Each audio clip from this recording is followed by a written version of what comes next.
Hi everyone, I am Chetna and today is fifth day of our applied microbiology sessions. ये जो sessions हैं, these are revision sessions for under 40 days quick revision strategy for BSc Nursing second year students. और इस session से पहले हम लोग already we have completed 4 sessions जिसमें कि हमने applied microbiology को revise किया है. And these sessions are for all those BSc Nursing second year students who are preparing for their final examinations, final university examinations. ठीक है, तो अब ये सारे जो हैं ये रिवीजन सेशंस हैं. हम लोग रिवीजन स्ट्रैटेजी पे बात कर रहे हैं, रिवीजन प्लान पे बात कर रहे हैं, तो हम यहाँ पे रिवीजन पे फोकस करेंगे. और हम ये क्लास शुरू करते हैं with a very nice word that find a way not an excuse. थोड़ा सा ब्लर्ड आपको दिख रहा होगा ये, आई होप, बट चलो I read it for you. Find a way not an excuse. देखो, बहुत ही कॉमन है ये कि हम लोग की डेली लाइफ में बहुत सी चीजें ऐसी आ जाती है, सिचुएशंस ऐसे होते हैं जहां पे ना हमें लगता है कि इम्पॉसिबल है, ये नहीं हो पाएगा. अगर मैं आप लोगों के लिए बात करूं तो कई बार आपको लगता है कि स्टडीज बहुत मुश्किल हो जाएंगी, या microbiology itself is a subject जो कि हमें लगता है कि अरे समझ में नहीं आने वाला, बहुत कॉम्प्लेक्स सा है. तो जब भी ऐसी सिचुएशन आती है ना, always keep this in your mind that you don't have to find the excuse. आपको एक्सक्यूज नहीं फाइंड करना है, आपको कोई ऑल्टरनेटिव फाइंड करना है, कोई रास्ता फाइंड करना है. और वैसे भी जितने भी आपके सब्जेक्ट्स हैं बीएससी नर्सिंग की मैं बात करूं तो आपको ऐसा कुछ भी नहीं है कि कोई भी एक सब्जेक्ट आप छोड़ सकते हो. नहीं, आपको तो सब प्रिपेयर करना है ना, तो यहाँ पे एक्सक्यूज की बात ही नहीं है. You have to find a way. जिस रास्ता आपको, ऐसा रास्ता अपने लिए निकालना होगा जिससे आप आगे बढ़ते चले जाओ. ठीक है, एक्सक्यूज तो कोई भी नहीं है यहाँ पे. तो whenever you stuck, just keep this in mind that you have to find a way. कोई एक रास्ता निकालना होगा. ठीक है, तो चलो इसी वर्ड के साथ आगे बढ़ते हैं. तो आज का जो सेशन है उसमें हम लोग क्या क्या करने वाले हैं, I am going to tell you the overall schedule. So the schedule is going to be the same जैसे हम लोग पहले प्रीवियस सेशंस में कर रहे हैं. I am going to discuss few high yield topics of microbiology. And then जितने भी ये हाई यील्ड टॉपिक्स हैं ये सारे प्रीवियस ईयर पेपर से लिए गए हैं. जितने भी ऐसे टॉपिक्स हैं जो पुराने साल में आपके रिपीट हुए हैं, from there only. And there is a small question answer round. And then one more thing है, आज एक और चीज आपको करनी है. क्वेरी सबमिशन के साथ there is post assessment test. एक चीज है जो यहाँ पे इधर में है आपके, पोस्ट असेसमेंट टेस्ट आप लोगों को अटेम्प्ट करना है आज. ठीक है, जैसे डे 1 पे there was a small test, pre assessment था, आज पोस्ट असेसमेंट टेस्ट आप लोगों को अटेम्प्ट करना है. ओके, सो चलो शुरू करते हैं. We will begin with it. तो सबसे पहले I will show you the topics. जो हम टॉपिक्स आज डिस्कस करने जा रहे हैं वो टॉपिक्स हैं, all these 3 topics we are going to discuss. Standard safety measures, difference between prokaryotic and eukaryotic cells and bacterial growth curve. तो ये सारे टॉपिक्स हम डिस्कस करेंगे. The topics, here are the topics. I hope this is visible to everyone. ये 3 topics हैं जो हम आज डिस्कस करने जा रहे हैं. इससे पहले ऑलरेडी हम सारे हाई यील्ड टॉपिक्स डिस्कस कर चुके हैं. ठीक है, तो आज के सेशन के लिए ये 3 टॉपिक्स हैं. चलो लेट अस बिगिन. सो सबसे पहले है स्टैंडर्ड सेफ्टी मेजर्स. ठीक है, स्टैंडर्ड सेफ्टी मेजर्स क्या है, let us talk on this. चलो, स्टैंडर्ड सेफ्टी प्रिकॉशंस क्या है.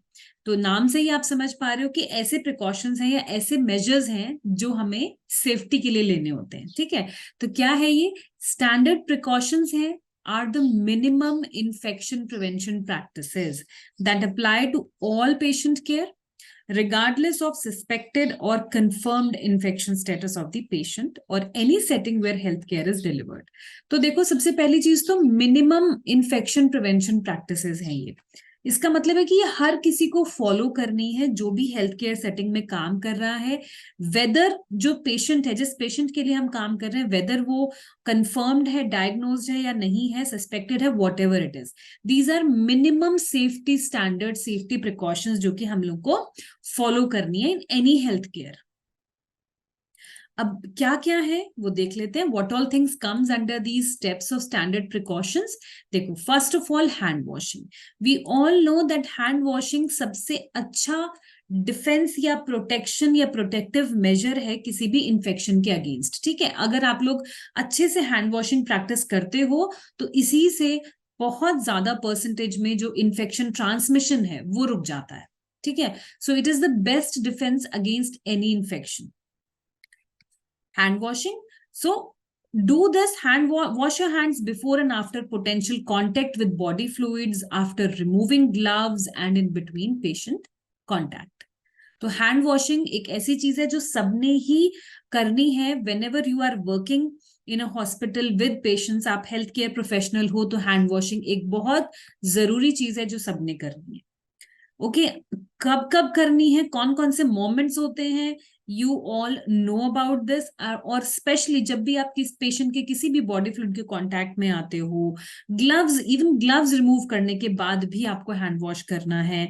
जब भी आप पेशेंट के कांटेक्ट में आते हो या एक पेशेंट से दूसरे पेशेंट पे जा रहे हो तो बीच में you have to do hand washing.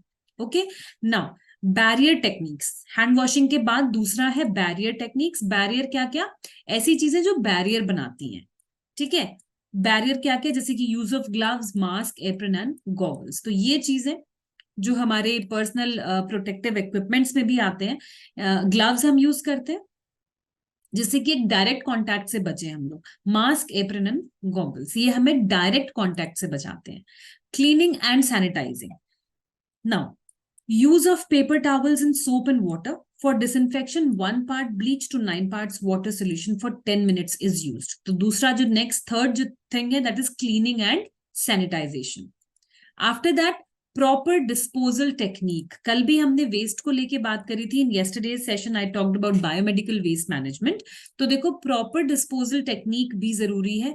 Proper disposal of contaminated waste, sharps and laundry. Now, not sharing personal items. जो पेशेंट के पर्सनल आइटम्स हैं वो इन्फेक्टेड पर्सन जो भी है उसके पर्सनल आइटम्स शेयर नहीं करने, जैसे कि रेजर्स हैं, toothbrushes, needles etcetera. Not at all recommended, because क्या होता है इससे क्रॉस इन्फेक्शन के चांसेस बहुत बढ़ते हैं. Then report exposures. What is that? Any significant exposure should be reported to higher authorities for post exposure treatment. मान लो in case you were posted in a ward where you were dealing with positive patients. ठीक है, तो positive patients के साथ आप deal कर रहे हो. मान लो कोई आपको नीडल प्रिक हो गया, नीडल प्रिक इंजरी हो गई या कोई भी एक्सपोजर हो गया. It is always important to report these exposures, क्योंकि अगर आप इनको रिपोर्ट करोगे देन ओनली पोस्ट एक्सपोजर जो प्रोफिलैक्सिस है या जो ट्रीटमेंट है वो शुरू हो पाएगा. Okay so these all come under your safety standard safety precautions, and this question can come as a short note में आता है, तो this is the way you will attempt this. Next जो topic है that is difference between prokaryotic and eukaryotic cells. ये भी important है, कई बार पूछा जाता है और पूछा भी जा सकता है. तो देखो बेटा, जब भी डिफरेंस पूछा जाता है, as I many times I've repeated this, तो आप हमेशा टेबुलर फॉर्म में डिफरेंस को लिखोगे. ठीक है, उससे देखने में भी अच्छा लगता है, बहुत अच्छे से आप डिफरेंस के जो पॉइंट्स हैं उनको इलेबोरेट कर पाते हो, हाईलाइट कर पाते हो. तो क्या है देखो, प्रोकैरियोटिक एंड यूकैरियोटिक सेल्स में चलो हम देखते हैं क्या डिफरेंस है. सबसे पहले टाइप ऑफ सेल. तो प्रोकैरियोट्स क्या होते हैं, हमेशा यूनिसेल्युलर होते हैं, सिंगल सेल से बने होते हैं. यूकैरियोट्स यूनिसेल्युलर भी हो सकते हैं प्लस मल्टीसेल्युलर भी हो सकते हैं. सेल साइज क्या होता है, it ranges from 0.2 to 2 micrometre, और यहाँ पे थोड़ा सा बड़ा साइज है क्योंकि ये मल्टीसेल्युलर भी हो सकते हैं. Cell wall, talking about cell wall, it is usually present, chemically complex in nature, और यूकैरियोट्स में जब प्रेजेंट होती है तो केमिकली सिंपल होती है नेचर में, तो हमेशा प्रेजेंट नहीं होती है. टॉकिंग अबाउट न्यूक्लियस, यहाँ पे एब्सेंट होता है nucleus. Instead they have a nucleoid region in the cell, और यूकैरियोट्स में न्यूक्लियस प्रेजेंट होता है. राइबोसोम्स प्रेजेंट है, स्मॉलर इन साइज है, शेप में स्फेरिकल है, यहाँ पे भी प्रेजेंट है पर कंपैरेटिवली बड़े होते हैं. डीएनए अरेंजमेंट कैसा है, सर्कुलर है, लीनियर है. Then talking about mitochondria, mitochondria absent है प्रोकैरियोट्स में, प्रेजेंट है यूकैरियोट्स में. साइटोप्लाज्म प्रेजेंट है बट सेल ऑर्गेनल्स एब्सेंट है, यहाँ पे दोनों चीजें प्रेजेंट है. एंडोप्लाज्मिक रेटिकुलम एब्सेंट है, यहाँ पे यूकैरियोट्स में प्रेजेंट है. Plasmids, they are present in prokaryotes and very rarely they are found in eukaryotes. For ribosomes, small ribosomes होते हैं prokaryotes में और comparatively इधर large होते हैं. Lysosomes and centrosomes are absent in prokaryotes and they are present in eukaryotes. अच्छा, now cell division कैसा होता है? Cell division होता है binary fission in prokaryotes और eukaryotes में mitosis होता है. फ्लैजिला छोटे होते हैं और यहाँ पे लार्जर होते हैं यूकैरियोट्स में। रिप्रोडक्शन एसेक्सुअल है, यहाँ पे दोनों है, सेक्सुअल एसेक्सुअल। एग्जाम्पल क्या है, बैक्टीरिया, और इधर plant and animal cell.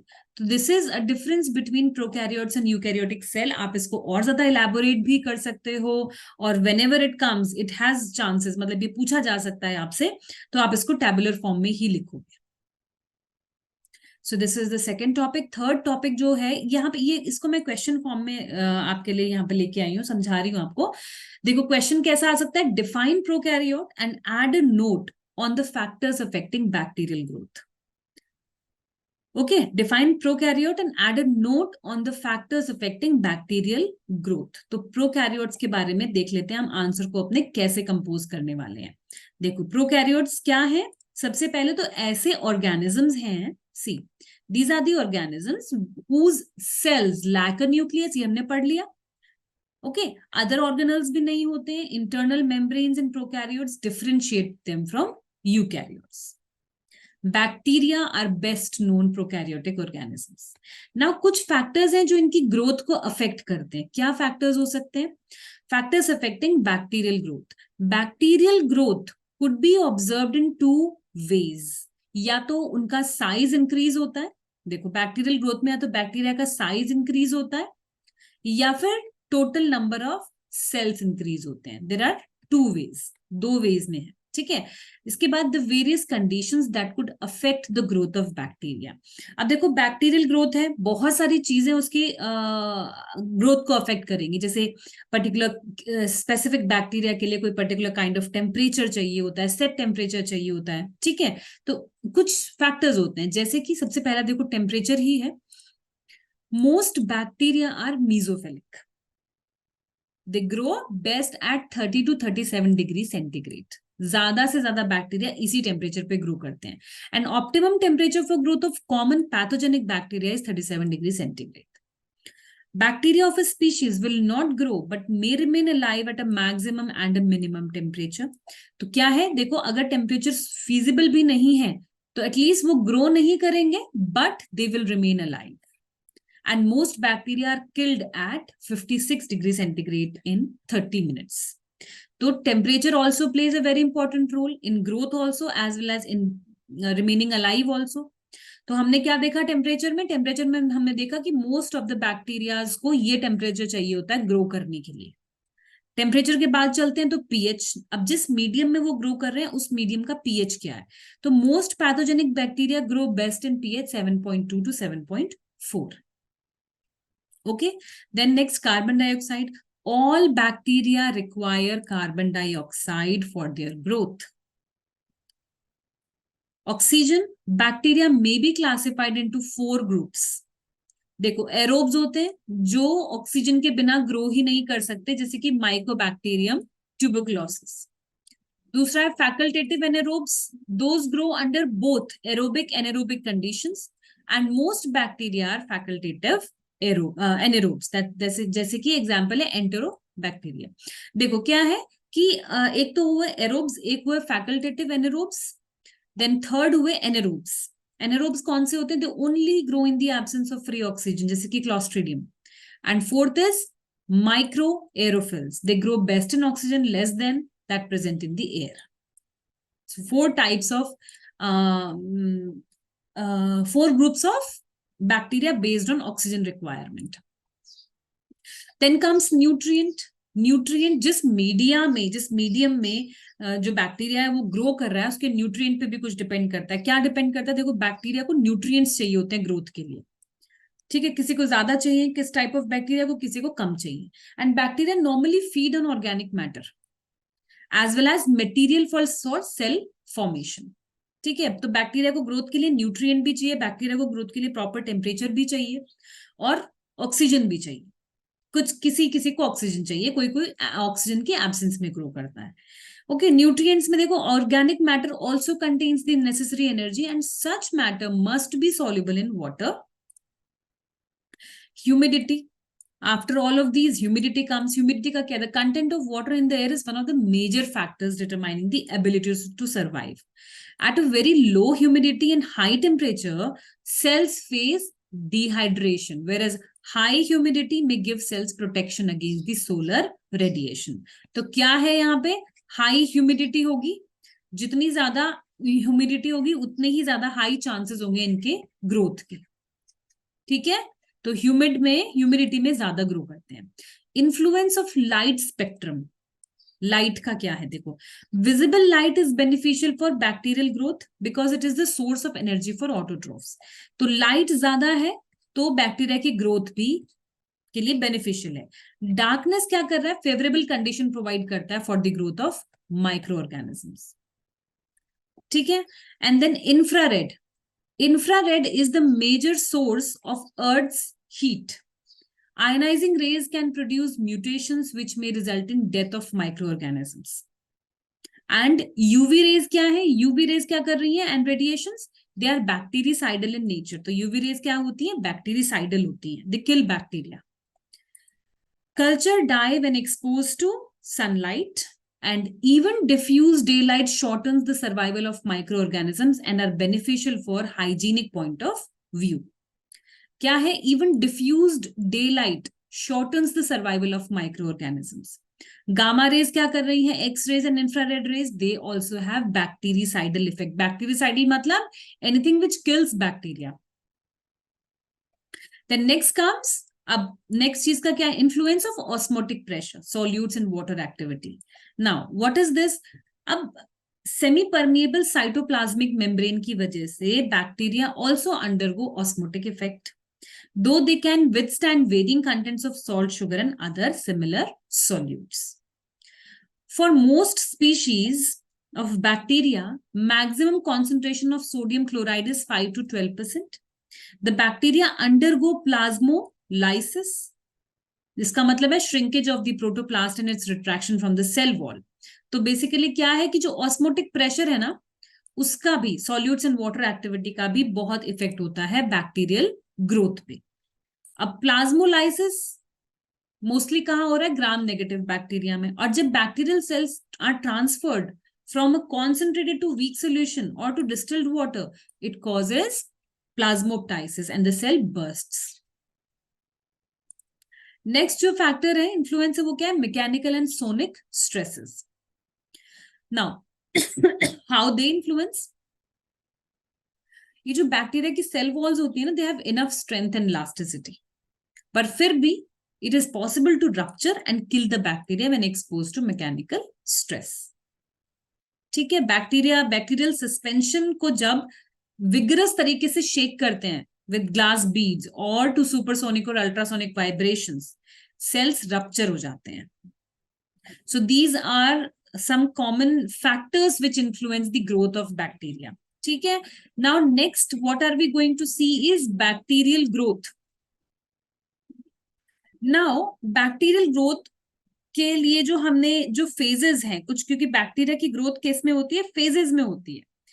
In yesterday's class also I had discussed this with the help of a graph, with the help of a graph with the help of a graph, ठीक है। अब देखो सबसे पहले जो bacterial growth है ना, उसको हम देखते हैं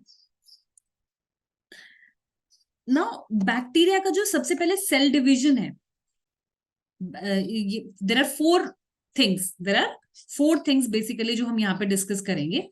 एक तो जो है वो है bacterial cell division, bacterial growth के अंदर हम लोग पढ़ रहे हैं कि क्या क्या चीजें रिक्वायर्ड हैं, ठीक है। बैक्टीरियल सेल डिवीजन एक चीज हो गई। सेकंड है generation time.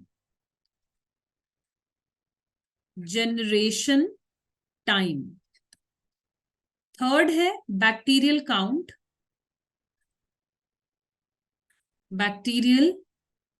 Count and fourth is bacterial growth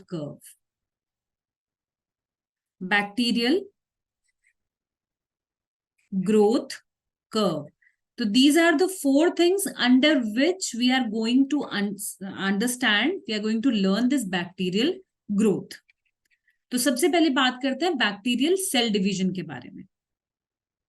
so bacterial cell division, हमें पता है बैक्टीरिया को ग्रो करने के लिए तो सेल डिवीजन जरूरी है ना, बैक्टीरिया का डिवीजन होना जरूरी है. So first is bacterial cell division, जिसमें कि बैक्टीरिया क्या है, डिवाइड हो रहा है. Bacteria divide. First is this. Second comes जो हमारा generation time. What is the meaning of generation time now?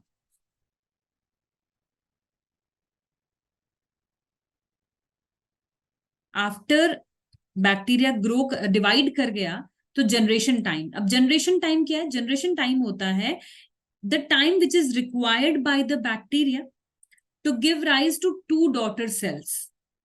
और टू डॉटर सेल्स को कैसे राइज होंगी, कैसे आएंगी? In under optimum conditions which is known as the generation time. और most of the cases में ये जो जनरेशन टाइम है ना, इट इज अबाउट 20 मिनट्स. ठीक है.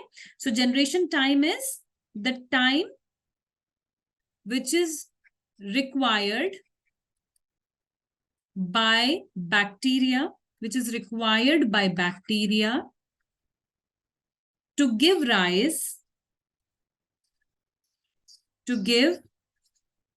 rise to two daughter cells, to two daughter cells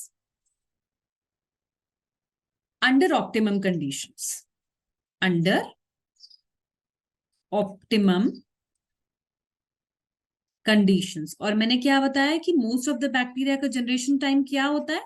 it is about 20 minutes. Second is this. After that, third is bacterial count.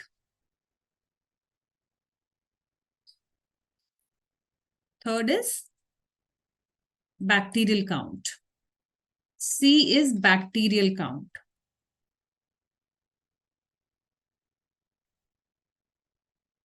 अब ये जो बैक्टीरियल काउंट है ना, ये दो तरीके से है. Fine. So third is bacterial count. अभी दो तरीके से बैक्टीरियल काउंट होता है. एक होता है टोटल काउंट और एक होता है वायबल काउंट. ठीक है. एक है हमारा टोटल काउंट और एक है हमारा viable count. Now, what does this mean? This means that total count मतलब total number of bacteria, whether it is live or whether it is dead. ठीक है. all, whether live or whether dead. Viable का मतलब क्या है? जो कि जिंदा है, जो कि alive है. तो total number जो कि all live है. ये तो हुआ हमारा बैक्टीरियल काउंट. अब if we talk about fourth thing, that is fourth is your bacterial growth. जो fourth factor हम देख रहे हैं, fourth thing under bacterial growth is we need to understand this bacterial growth curve. इसकी 4 phases है. Yesterday also we discussed the 4 phases. Now what are the 4 phases? See, this is something which we need to understand. Yesterday also we did this. ये है हमारा जो time है. Time के साथ साथ क्या हो रहा है, फेजेस आएंगे यहाँ पर. और ये हमारा जो बैक्टीरिया है, नंबर ऑफ बैक्टीरिया. और ये हमारा एक इनोकुलेशन के बाद, या हम कह सकते हैं कि एक्सपोजर के बाद. Exposure के बाद what is happening from this point. So here comes your, like this is the way your graph goes na, like this. Okay. So what all we studied yesterday, this becomes your lag phase. This becomes your log phase. This becomes your stationary, or you can also call this plateau phase, and this becomes your decline phase. ठीक है. यही हमने discuss किया था कल. तो lag phase क्या है? Lag phase is where lag phase is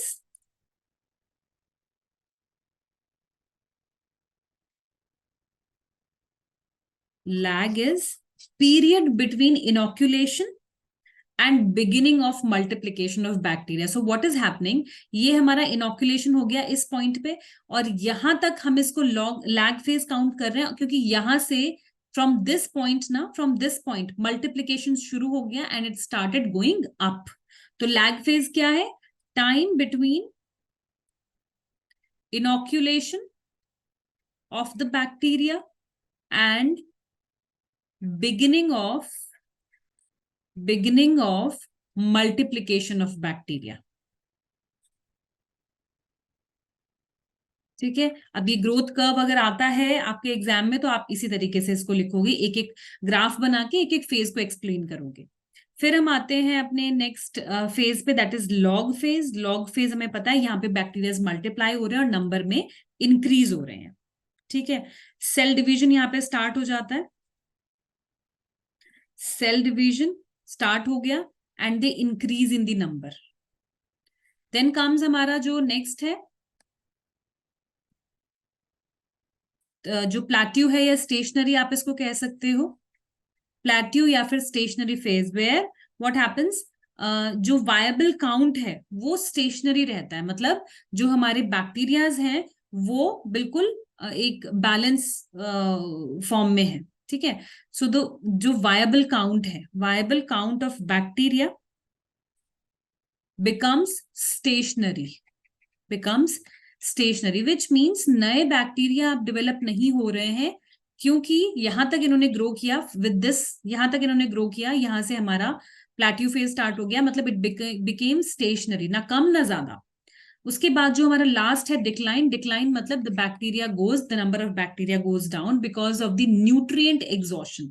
यहाँ पे क्या हो गया, यहाँ पे जो न्यूट्रिएंट्स रिक्वायर्ड थे डिक्लाइन फेज में, नाउ डिक्लाइन फेज में क्या हो रहा है,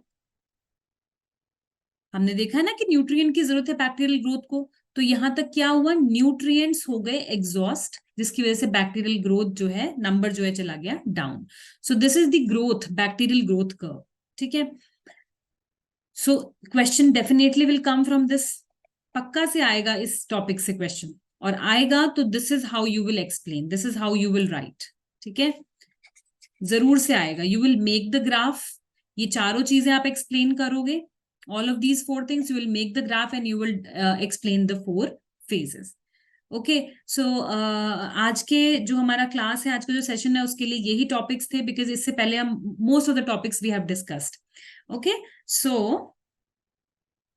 now next comes your question answer round. So we have done the discussion.